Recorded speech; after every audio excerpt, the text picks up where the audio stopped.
Selamat datang di Sabar Talks, tempat di mana kisah hidup jadi pelajaran berharga. Kalau kamu suka cerita yang menyentuh hati, klik subscribe sekarang juga ya. Jangan lupa like videonya, dan tulis di komentar kamu nonton dari mana. Siapa tahu, ada teman satu kota di sini. Dan sekarang, mari kita mulai kisah hari ini. Malam itu, untuk pertama kalinya aku benar-benar takut pada perasaanku sendiri. Hari-hari berikutnya terasa seperti berjalan di atas tali tipis. Aku berusaha menjaga jarak, bersembunyi di balik rutinitas kosong yang semakin membuatku merasa seperti bayangan. Namun, tak peduli seberapa keras aku mencoba, setiap langkah Fadli selalu terasa di belakangku. Ia tidak banyak bicara, tapi keberadaannya seolah mengikuti kemanapun aku pergi, seperti bayangan yang tak bisa kuusir. Pagi itu, aku duduk di ruang tamu, menatap kosong televisi yang tak benar-benar kutonton. Lita, kepala pelayan, beberapa kali melirikku, mungkin bingung melihat majikannya duduk diam seperti patung. Tapi aku tak peduli. Suara langkah kaki membuatku tersentak. Fadli masuk, mengenakan kaos abu-abu sederhana dan celana panjang. Ia berhenti di depan pintu, menatapku sejenak, lalu mendekat. "Kamu kelihatan seperti orang yang tersesat," ucapnya pelan. Aku menghela napas panjang. Mungkin memang begitu. Ia duduk di sofa di seberangku, tapi matanya tak lepas dariku. "Aku tahu kamu sedang berusaha menjauh dariku. Tapi kamu tahu itu tidak akan berhasil, kan?" Aku memelototinya. "Kenapa kamu selalu berbicara seperti semua ini mudah bagimu?" "Karena aku sudah berhenti berpura-pura." Kalimatnya menusukku. Sore itu, Arman pulang lebih awal. Aku melihatnya masuk dengan wajah lelah. Ia hanya mengangguk sekilas ke arahku, lalu berjalan menuju kamarnya tanpa sepatah kata pun. Begitulah caranya selama ini. Tidak ada tanya, tidak ada bicara, bahkan sekadar basa-basi pun tidak. Aku menatap punggungnya menghilang di lorong panjang rumah ini. Hati ini perih. Apakah aku begitu tidak penting baginya? Kalau kamu terus berharap dia akan melihatmu, kamu akan menunggu selamanya. Aku menoleh cepat. Fadli berdiri di belakangku. Ia berkata tanpa nada, tapi setiap katanya seperti cambuk yang menyayat. "Jangan bicara begitu," jawabku lirih. "Aku bicara apa adanya," balasnya. "Dia tidak akan pernah melihatmu seperti yang kamu harapkan." Aku berdiri, mencoba meninggalkannya. "Berhenti bicara seperti kamu tahu semuanya." "Aku tahu cukup banyak," ucapnya cepat. Aku berhenti. Ia berjalan mendekat. "Aku tahu kamu kesepian. Aku tahu kamu terluka. Dan aku tahu, kamu merasakan hal yang sama seperti yang kurasakan." Aku terdiam. Kata-kata itu membuatku tak bisa bergerak. "Fadli, jangan. Terlambat. Nisa. Kita sudah terlalu jauh." Malam itu, aku tak bisa tidur. Kata-katanya terus bergema di kepalaku. Kita sudah terlalu jauh. Aku berjalan ke balkon, berharap udara malam bisa menenangkan pikiranku. Namun, aku kembali mendengarnya. "Kamu tidak akan pernah tenang kalau terus seperti ini." Aku menoleh. Fadli berdiri di ambang pintu balkon, menatapku dalam. "Apa yang kamu mau dariku?" tanyaku. Suaraku bergetar. Ia mendekat. Jarak kami semakin tipis. "Aku mau kamu berhenti menyiksa dirimu. Aku mau kamu berhenti pura-pura." Aku menggeleng. "Kalau kita terus seperti ini, kita akan hancur."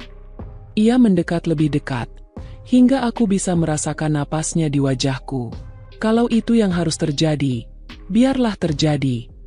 Aku mundur. Tubuhku menempel pada pagar balkon. "Fadli, tolong hentikan." Ia menatapku lama, lalu berkata lirih, "Kamu bisa terus menolak dengan kata-kata, tapi matamu tidak bisa berbohong." Air mataku jatuh begitu saja. Aku ingin berteriak, ingin mendorongnya pergi, tapi aku tak bisa. Karena jauh di dalam diriku, aku tahu ia benar. Keesokan harinya, aku mencoba mencari pelarian. Aku meminta izin keluar, mengunjungi toko buku di pusat kota. Di sana, Setidaknya aku bisa berbaur dengan orang-orang, merasa normal walau hanya sebentar. Namun, saat aku berdiri di lorong rak buku, suara itu lagi-lagi menghantuiku. Kamu tidak bisa melarikan diri dariku. Aku menoleh. Fadli berdiri di ujung lorong, mengenakan jaket hitam. Kenapa kamu mengikutiku? Tanyaku ketus. Karena kamu terus menjauh. Aku mendesah panjang. Fadli, aku butuh ruang. Aku butuh napas. Ia mendekat perlahan. Kalau ruang itu berarti menjauh dariku, aku tidak bisa memberikannya. Aku mundur, tapi rak buku membatasi langkahku. Apa yang kamu inginkan? Ia menatapku, matanya penuh luka dan keinginan. Aku hanya ingin kamu mengakui apa yang kita berdua tahu. Aku hanya ingin kejujuranmu. Aku menutup mata, menahan air mata yang ingin jatuh. Aku tidak bisa. Kenapa? Suaranya meninggi. Karena ayahku. Aku membuka mata, menatapnya. Karena kalau aku melangkah ke sana, aku tidak akan bisa kembali. Fadli menatapku lama, lalu berkata lirih. Kalau begitu, biarkan aku yang melangkah dulu. Aku pulang ke rumah dengan tubuh gemetar.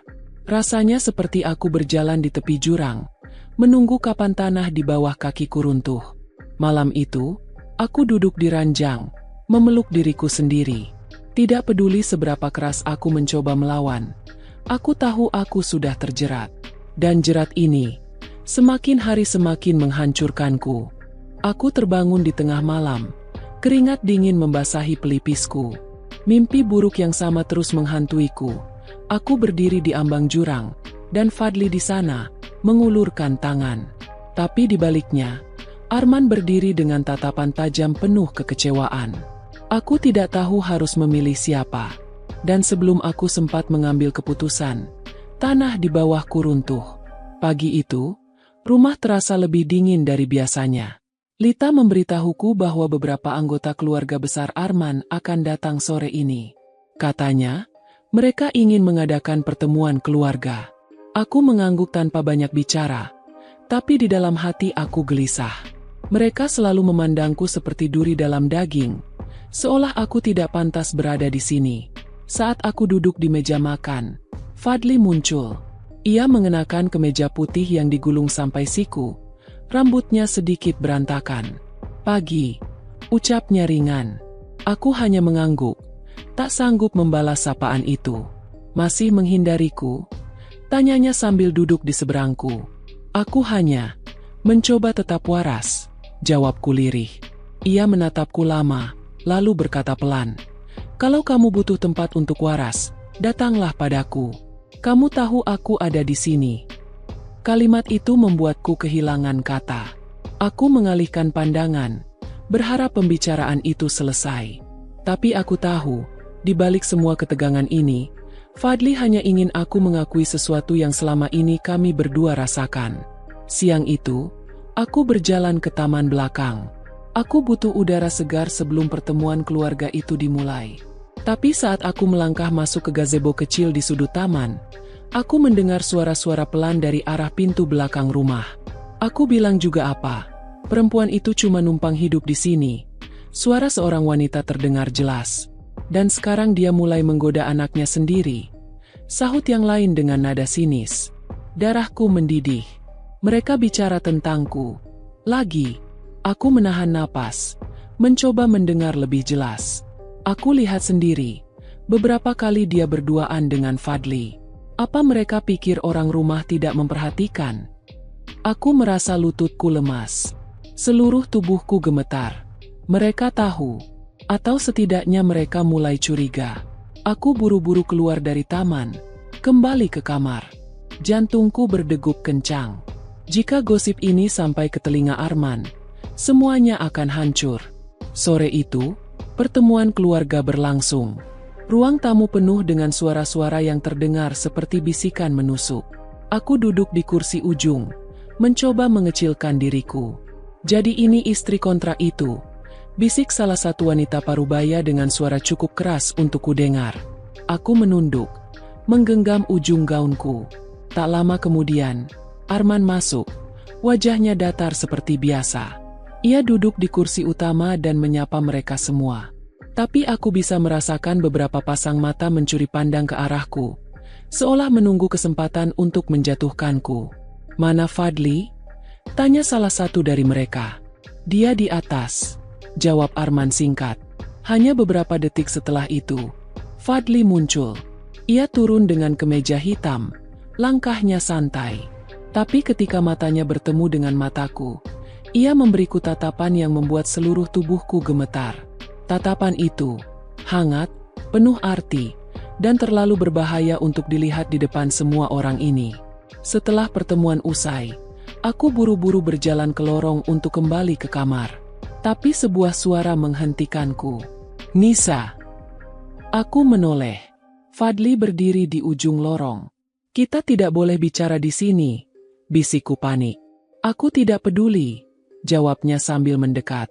"Fadli, tolong." Mereka semua sudah mulai curiga. Ia berhenti hanya beberapa langkah dariku.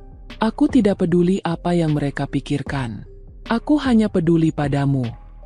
Aku menunduk. Air mata mulai menggenang. "Kalau gosip itu sampai ke ayahmu, kita berdua akan hancur." Ia mendekat, membisikkan sesuatu yang membuatku terdiam. "Kalau memang harus hancur, biar kita hancur bersama." Aku tertegun. Kata-katanya seperti pisau yang membelah semua pertahananku. Malamnya, aku duduk di tepi ranjang dengan pikiran yang kacau. Kata-kata Fadli terus mengganggu pikiranku. Hancur bersama. Aku memandangi cermin. Wajahku terlihat asing. Perempuan di sana bukan lagi Nisa yang kukenal. Aku berubah. Atau mungkin, ini sebenarnya diriku yang selama ini terkubur di bawah semua rasa takut. Ketukan pintu membuatku tersentak. "Nisa, ini aku." Suara Fadli dari luar. Aku membuka pintu sedikit. Cukup untuk melihat wajahnya. "Kenapa kamu datang ke sini?" "Karena aku tahu kamu tidak baik-baik saja." "Aku tidak boleh."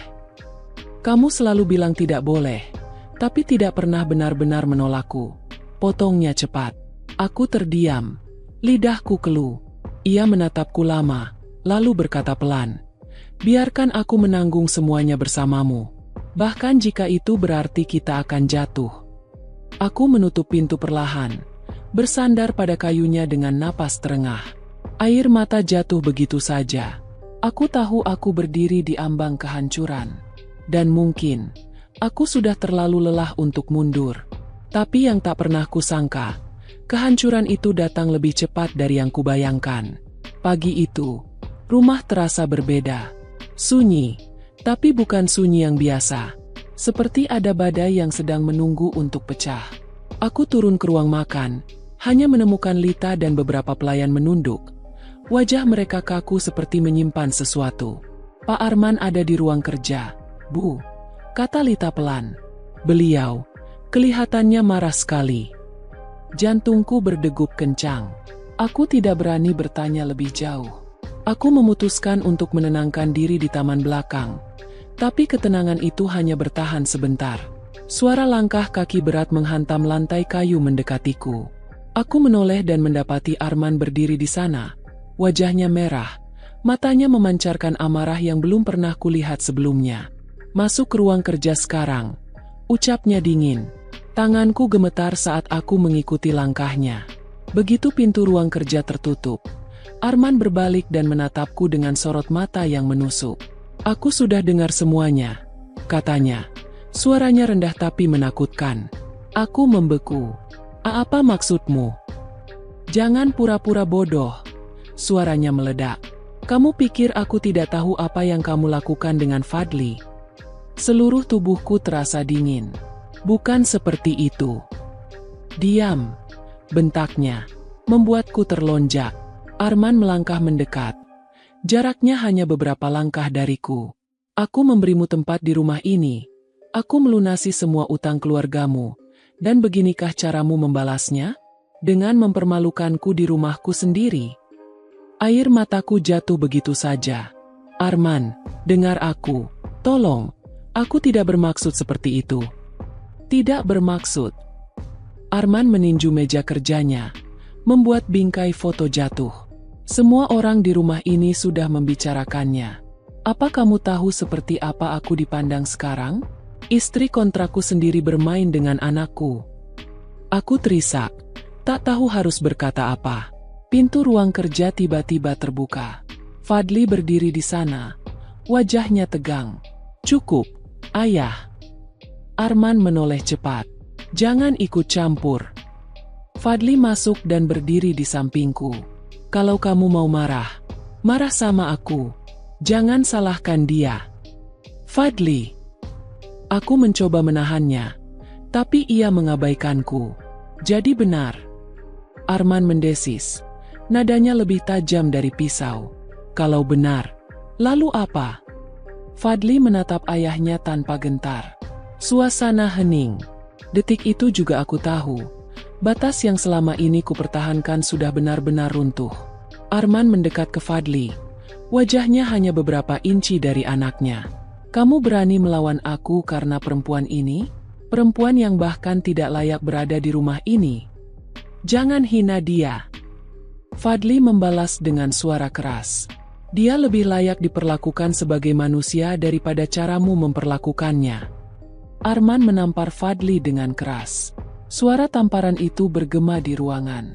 Aku berteriak histeris. Beraninya kamu melawan ayahmu sendiri. Arman menunjuk ke arah kami berdua.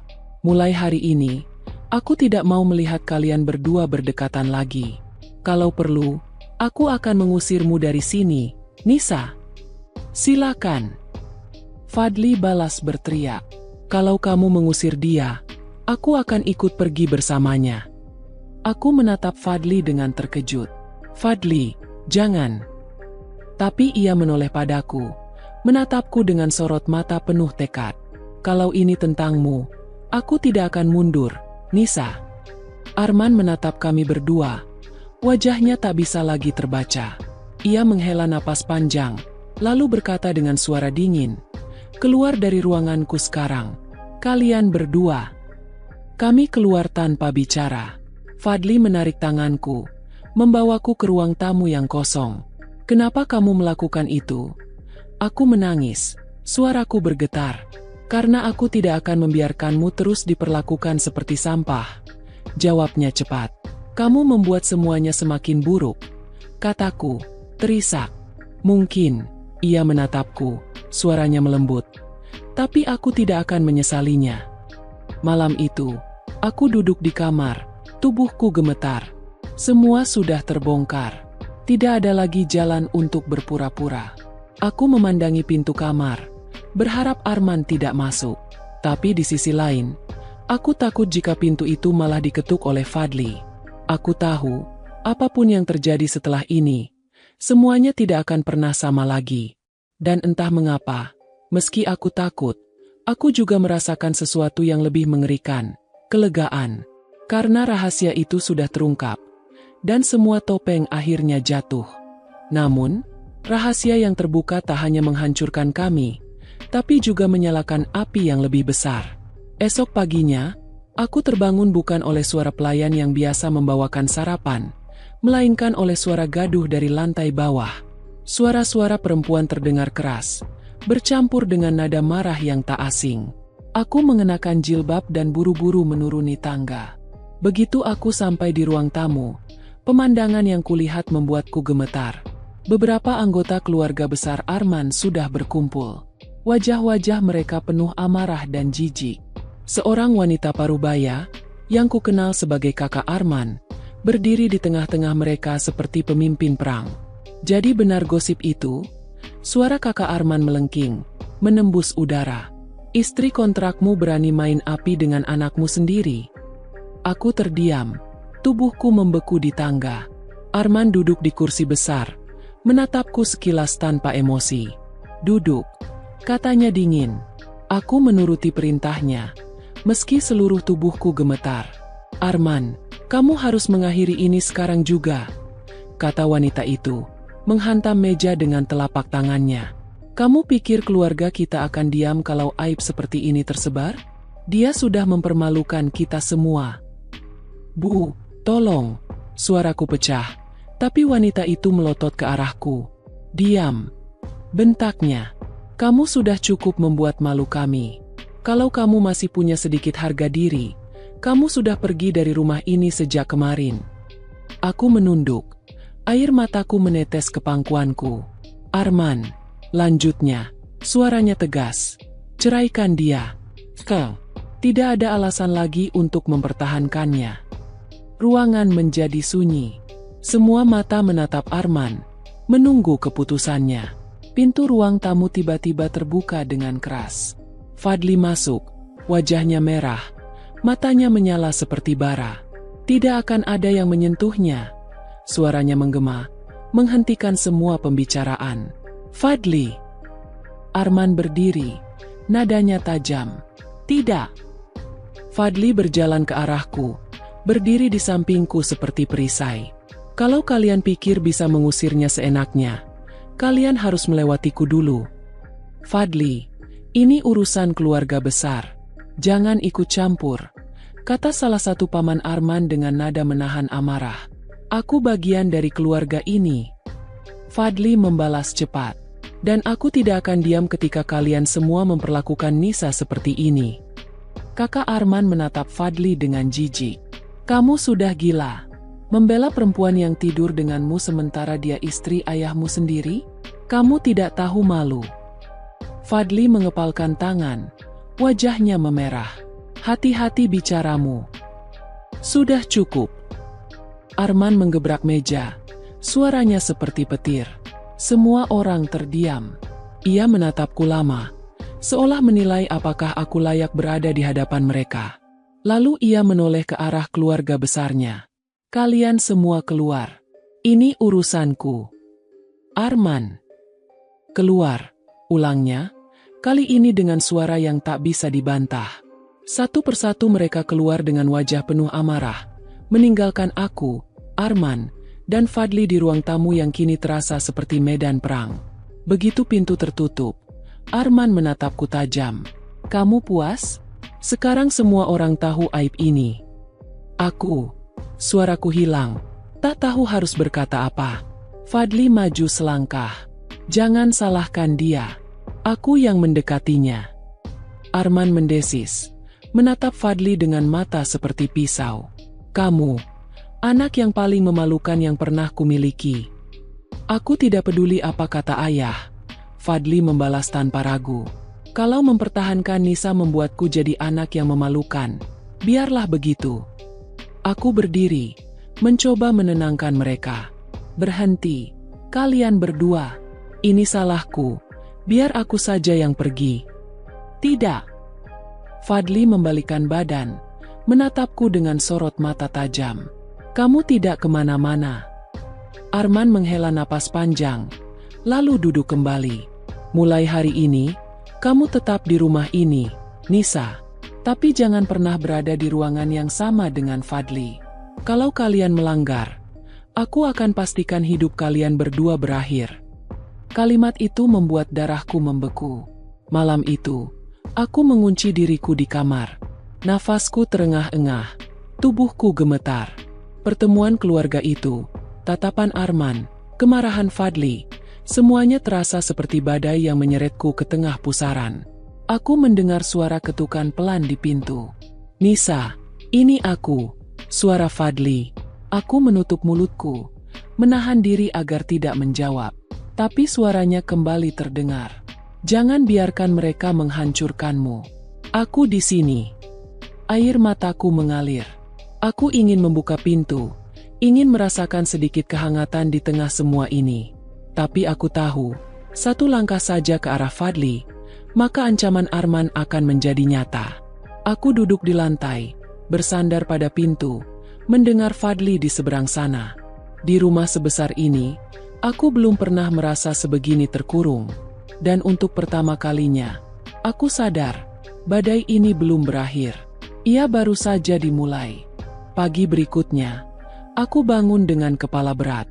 Bekas air mata semalam masih terasa di pipiku. Aku duduk di tepi ranjang, menatap keluar jendela yang diterangi sinar matahari pagi.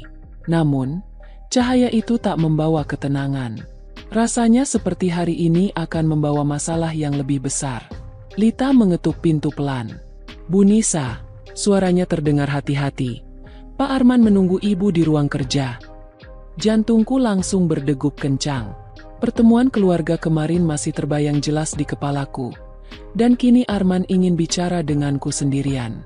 Aku menarik napas panjang, mencoba menenangkan diri sebelum melangkah ke ruang kerja yang selalu membuatku merasa seperti sedang diadili. Arman duduk di balik meja besar dari kayu mahoni. Wajahnya datar, tapi matanya menatapku tajam. Ia memberi isyarat agar aku duduk di kursi di depannya. "Bagaimana tidurmu?" tanyanya dingin. Aku mengangguk pelan. "Baik," jawabku, meski jelas itu bohong. "Bagus." Ia menautkan jari-jarinya di atas meja. "Aku sudah memikirkan ini semalaman." Aku menelan ludah. "Memikirkan apa?" "Masalahmu dengan Fadli." Kata-katanya membuat tubuhku kaku. Arman melanjutkan, "Aku tidak akan menceraikanmu. Itu hanya akan membuatku terlihat kalah di depan keluarga besar." Aku menunduk, mencoba menahan air mata. Tapi aku juga tidak bisa membiarkan keadaan seperti ini terus berlanjut, tambahnya. "Jadi aku punya tawaran untukmu." Aku mengangkat kepala, menatapnya dengan bingung. "Pergi dari rumah ini," katanya pelan tapi tegas. "Aku akan menyiapkan tempat tinggal untukmu. Uang bulanan cukup besar. Kamu tidak perlu bekerja, tidak perlu mengkhawatirkan keluargamu. Tapi kamu tidak akan pernah bertemu Fadli lagi." Darahku terasa berhenti mengalir. "Arman, apa maksudmu?" Suaraku bergetar. "Maksudku, kau akan hidup nyaman, tanpa ada skandal, tanpa gosip. Dan aku akan bisa meredam pembicaraan keluarga besar. Semua masalah ini selesai." Aku terdiam. "Pikirkan baik-baik," katanya sambil menyandarkan punggung ke kursi. "Kalau kamu menolak, kamu tahu apa yang akan terjadi." Ancaman itu jelas. Aku tahu ia bisa membuat hidupku hancur kapan saja. Siang itu, aku duduk di taman, berusaha memproses semua yang Arman katakan. Tawaran itu terdengar seperti jalan keluar, tapi juga seperti penjara baru. Pergi dari rumah ini berarti meninggalkan Fadli. "Nisa." Suara Fadli memecah lamunanku. Aku menoleh. Ia berdiri di belakang bangku. Wajahnya tampak lelah. "Aku dengar ayah bicara sama kamu." Aku menunduk. Dia memberiku pilihan. Pilihan. Fadli duduk di sampingku, menatapku lekat. "Apa dia mau mengusirmu?" Aku menggeleng. Dia mau aku pergi, tapi dia janji akan memberiku tempat dan uang. Dengan syarat, aku tidak akan pernah bertemu kamu lagi. Fadli mengepalkan tangan, rahangnya mengeras. Tentu saja, itulah caranya. Menghapus semua yang mengganggu citranya. "Fadli." Aku memegang lengannya, mencoba menenangkannya. Ia menoleh. Matanya memancarkan amarah bercampur luka. "Kamu mau terima tawaran itu?" Aku terdiam. "Kamu benar-benar mau pergi? Meninggalkan aku?" Suaranya bergetar. Air mataku jatuh. "Kalau aku tetap di sini, kita berdua akan hancur. Kamu tahu itu. Kalau pergi dariku, kamu pikir kamu akan baik-baik saja?" Ia berdiri, berjalan menjauh beberapa langkah, lalu berbalik. "Aku tidak bisa membiarkanmu pergi begitu saja, Nisa. Aku tidak bisa." Malam itu, aku duduk di ranjang, menatap kosong ke arah pintu. Keputusan ini terasa seperti belati yang menunggu menancap ke dadaku. Tiba-tiba, pintu kamarku diketuk. "Nisa, ini aku." Suara Fadli. Aku ragu, tapi akhirnya membuka pintu sedikit. "Aku tidak akan biarkan kamu pergi," katanya langsung, tanpa basa-basi. "Fadli, jangan. Kita bisa pergi dari sini bersama." Aku terbelalak. "Apa? Kalau kamu tidak mau jadi tahanan ayah, ikut aku. Kita pergi, jauh dari rumah ini. Kita bisa mulai dari awal." Aku terdiam. Kata-katanya seperti mimpi. meninggalkan semua ini dan memulai hidup baru bersamanya. Tapi juga seperti bunuh diri. Fadli, itu gila. Ayahmu akan menemukan kita. Dia tidak akan pernah membiarkan kita lepas begitu saja. Aku tidak peduli, jawabnya cepat. Asal aku bersamamu. Nisa, aku siap melawan siapapun. Bahkan ayah sekalipun. Aku menutup wajahku dengan kedua tangan. Air mataku mengalir deras. Kenapa hidupku jadi seperti ini? Fadli mendekat, menggenggam tanganku. Karena kamu terlalu lama hidup sesuai keinginan orang lain.